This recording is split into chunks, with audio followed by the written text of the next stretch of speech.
tell Skip your problem with his take on Tim Tebow? My problem is all this love and energy and passion you put on Tim Tebow because he wins some games and gets blown out on others. And then you're so skeptical about Aaron Rodgers, a 15-1 quarterback, Super Bowl champion.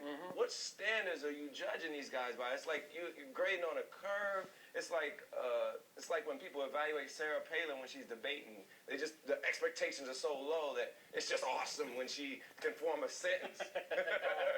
Just get away from him. Get away from him. You're just giving him credit for forming a sentence sometimes, I feel like. So you're saying I'm too harsh on Aaron Rodgers, on correct? Superstar, super talented, precise quarterbacks that win a lot of games, and then you praise Tebow, you bow at his So in other words, throne. you're saying he's inconsistent. Inconsistent. And phony. Similar to the point from And what? before. Phony. Phony. And when he Because of the inconsistency. And when he loses, it's always somebody else's fault. Yes. But when he wins, it's all Tebow. Inconsistent. Preach. Tell me when you're finished. I'm done. For now. Heard that before, haven't you? Haven't you? Go. Watch your tongue. Be Your respectful. operative phrase was Super Bowl champion Aaron Rodgers, correct? Absolutely. So let's talk about degrees of difficulty. Let's go back to the 3 years Aaron Rodgers sat behind Brett Favre to learn the game, while Tim Tebow got 3 starts ahead of this year and then got demoted to 4th string during training camp and got no starts in the shortened preseason. Why do you right? think he was demoted? This is not just arbitrary. Because he has These a guys couple are, of fools with other. these guys are watching it practice. Okay, here's the point. So let's go back now. Aaron Rodgers inherits a team that got within an overtime of a Super Bowl under Brett Favre. Yeah. And what did he do with that team the first year? He went 6-10. Sure. Did you hear me ripping Aaron Rodgers that year on this show? Not a peep. We barely talked about him. But now we you gave him a pass. You rip him when you win gave him a Super pass. Bowls. Time out. So then in his second year, I love the Packers in his second year. I picked him to go to the Super Bowl. And in Aaron Rodgers' first ever playoff game, a game they were favored to win at Arizona against sort of a fading Kurt Warner's team, what happens? Aaron Rodgers makes a late blunder, and they lost a game they should have won, a game I picked them to win. Okay, then we go to the third year. They get hot late. They had kind of a mediocre year. They got hot late, got on a great run, and he won the Super Bowl. They were consensus picks this year to win it all. Did anybody not pick him? I don't know anybody who didn't pick Green Bay. Well, especially once they started the way they started. So consensus champs versus a team, Tebow's team, that started 1-4. It was a bad football team under Absolutely. Kyle Orton. Are you with me? Absolutely, I agree. Okay. They have below average weapons. They had a below average defense when he took over.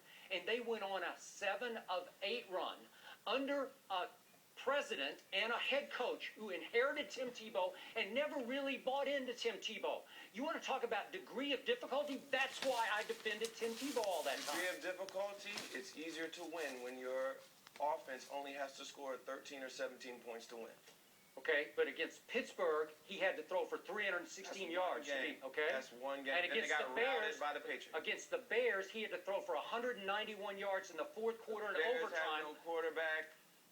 Okay, look, the degree of difficulty was still extreme for Tim Tebow with only 3 NFL starts, taking over with he's on a 1-game leash at that point. And he went to Miami and pulls it out at the last second, or I don't think he would have gotten a second start. But if any of those teams are scoring 21, 24, 28 points, they lose. The custodians could have pulled it out against the Dolphins. Oh, offense. please. They were not horrible. They were not horrible at the time. You know what? Come After that game, they went on a run just about like the 7 of 8 run. They are not in the playoffs. Okay, but they went on a run. They are a pretty good football team.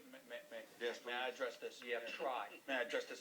No, I'm very serious. The fact of the matter is, it's quite annoying because the reality of the situation is your flagrant inconsistencies. I'm Let me speak. You just finished talking for 10 minutes. The point is, when Tim Tebow, yeah, he did well against Chicago. Yeah, he did well against the Pittsburgh Steelers. He did well against San Diego. Yeah, interrupted again. There There were a plethora of games where he looked like absolute trash. And on top of that all, when he won and the defense played well, you said it was because of Tim Tebow. But when they lost, you said it was because of them.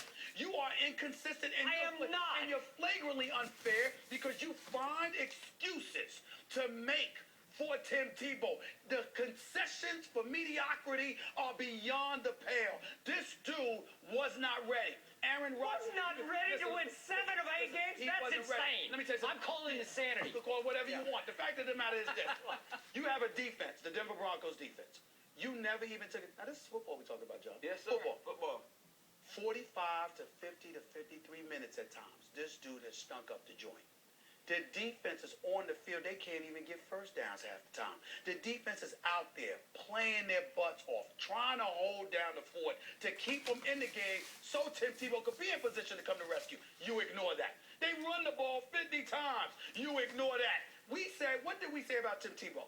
We said, the boy can't throw yet. And we also Baloney. and we also questioned. You said that. I didn't say that. I know I said that. We also brought up, and you validated, the fact that his football IQ has come into question. So my point to you is this. When you have all of those things considered, how in God's name can you look at others? How can you not look at him and say, well, you know what? This dude wasn't ready. Wasn't ready. Ready to win 7 out of 8 Wasn't games? ready. I actually agree with you to a degree that he was ready enough to play for that team at that time. They were terrible. Being a starting quarterback in the NFL, I mean, Rex Grossman's a starting quarterback in the NFL. Did he win 7 of 8 The this year? bar is not super high to be a starting Did quarterback. Rex Grossman make There's the playoffs? 32 of these guys, and half of them are like, okay. You know? Yeah. So Tebow's good enough to be one of those. Like where? Like in the last 5, bottom 5? No, a little higher, because if Thank he can you. get you, if he can get you an 8-8 season or 9-7, then he's in the middle of the Okay, pack. well, what you just said makes him dead wrong because he said from the start he's not a starting quarterback. Legend, Skip Bayless is absolutely right about that. I'm trying to be respectful to Tim Tebow, but I'm just being honest. I think he's the worst quarterback in the game. I think he's the worst. Not only that, I'm talking about. I think he's the most underrated quarterback in the game. Now, mind you, I'm not saying it'll stay that way. He's a hard worker. Yeah. He's a good kid. He's impossible to root against, and on top of it all, he's a guy that, you know, he shows you his ability to just keep on plugging and persevering, and you got to believe that one day it'll get there. But right now, watching him this year, the boy couldn't throw the football. Oh, and what please. I'm saying to you is this: as a That's just quarterback, flat out dead wrong. No, listen. I'm not going to argue about this with you anymore. I've got just you. I didn't bring it up. He brought it up. Listen, He started it. There are potential Hall of Famers, Super Bowl champions, and other folks who have agreed with me. Who you have? I don't care. They're all wrong. I understand that. That's what I'm saying. That's why I'm not going to argue with you. I'm alone over here. Let me finish. I'm not going to dispute that with you because I realize your position is that way with anybody. And I get it. I'm not taking it personally. All I'm saying to you is that to me and to those Super Bowl champions and potential future Hall of Famers, we don't believe that we saw somebody who could throw the football. It is that simple. And last time I checked, to play the quarterback position, you ain't supposed to be a running back behind center. You're supposed to be able to fling the football. And honestly, you, to me, ignore that. Honestly, it doesn't matter to me that he's not the best thrower. It doesn't. Matters to me. If he wins the games, he can find somewhere to start in this league. Matters to me. Somewhere. I'm fine. I with hope it's that. somewhere Why don't y'all else. put Willis McGahee behind center? Yeah. I'm fine with that. I'm fine with it. And, you know, if he doesn't win a Super Bowl, most of these guys aren't going to win a Super Bowl. So the guy deserves a chance to start. And, hey, this is entertainment. I'm an entertainer. I work in the marketing, music, entertainment business. And this guy sells seats, and he sells T-shirts, and he gets TV ratings. Biggest draw in pro football this year. So Tim if I'm an NFL owner, somebody of the 32's got to take a bet on him and say, let the guy Got start. that right. I hope it's the Jacks. Can I ask y'all a question? If he gets us 7 You've talked wins, enough. 8 I have a wins, question. it's all Yo, good. Can I ask both of you a question? Yeah. What you just said. See, that's real nice and sweet. It's nice. Yeah. Let me ask you this question. If Tim Tebow doesn't have him pumping up Tim Tebow, if those Super Bowl champions, potential future Hall of Famers, aren't saying he can't throw, okay, then he doesn't have that attention coming to him. Is he still selling those seats? The thing is, he earned that attention by winning 2 championships in Florida. No. Thank you. No. Thank you. No. He came in this league and was selling more jerseys than anyone before he took a snap. People were already excited about the kid when he came. John Legend.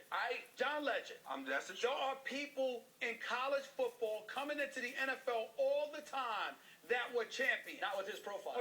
Exactly. So my point What to I'm you is, saying what is his it's profile? It's not Skip It was all-time high coming him up that makes him talked about. Wait a minute. What made him talked about was the fact that when he was coming into the draft, people were saying he wasn't even a third-round pick.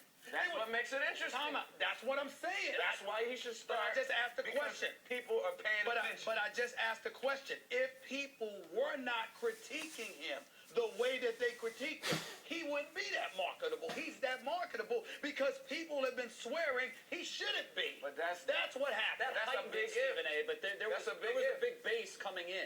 The big base was we know he was a national champion at Florida. Nobody's questioning that. But what I'm saying is there are other champions that came into the Stephen NFL. A., it goes further than that. He may have been the most prolific college player of all time. Some people made the case he's the greatest college player. Y'all need to stop me. Because Stephen A., I look thought at this his was resume. first take. I Look thought at his this was resume, about being real. We know that one of the biggest reasons coming out of college why Tim Tebow was so renowned was because he wore his religion on his sleeve. He had that Part of it. support. No, he was a winner. And he won two championships. I've never questioned whether he was a winner. Now, I've never once done that. What I said was, in terms of the hype, the marketing, and all of that stuff, you had a different segment of this population that never ingratiates itself into the sports world, suddenly doing just that to push and push and push this guy. As a result, you had others who repelled and said, wait a minute, he can't throw, and that contributed to his marketing. If that wasn't happening, he's just another dude coming out of college. It's all part of it. It's just another dude. Whatever contributed it, it's here. Yes, it is. He is a phenomenon. Okay. And that is reason enough for an owner to take a risk on this guy. Thank you. Especially when the guy got the team to the playoffs. John, are you more with Stephen A. on Tebow or more with Skip? I think Skip overrates Tebow, and I think he applies standards that are not consistent with how he evaluates other quarterbacks. Okay. However, I do think that Tebow should start in the league for all the reasons I've already said. Yeah. That he won some games, and he's freaking marketable. So you're on my side more than It sounds like you're more with Skip than Stephen A. Say it. No, Admit y'all it. are wrong. Admit it. Y'all are Let John Legend But speak. y'all are misrepresenting my position. I never said that. What I said He was garbage. I said that's right. But I understand that. But I also said, quote, it's business. If he's going to sell seats, he doesn't deserve to be a starting quarterback. It should have never happened. But you remember you asked the question, what do the Denver Broncos do next year? They have no choice. Yes, they have do. No, they don't have no choice. They did the same thing They don't last have year. a I'll choice. put two phrases that you each used. You said he's the most underrated quarterback. You said he's the worst quarterback. Right now, he's Which the worst one quarterback in the NFL. more closely describes your feelings? I think he's in the bottom half of quarterbacks. So you're on my side. No. Yeah. Underrated. I don't know what your underrated means. What is he? Okay, he was the biggest reason a 1-4 team went to the playoffs. The biggest by far. And you underestimate, he turned that rush offense with a recycled Willis McGahee into the #1 rushing offense in the league, which means that he gets on his resume, he can run the ball the way a lot of quarterbacks can't Tim run the Tebow ball. has a bright future. He's the worst quarterback in the league right now. All right. We're not going to find common ground, so we're going to change topics. A bunch of phony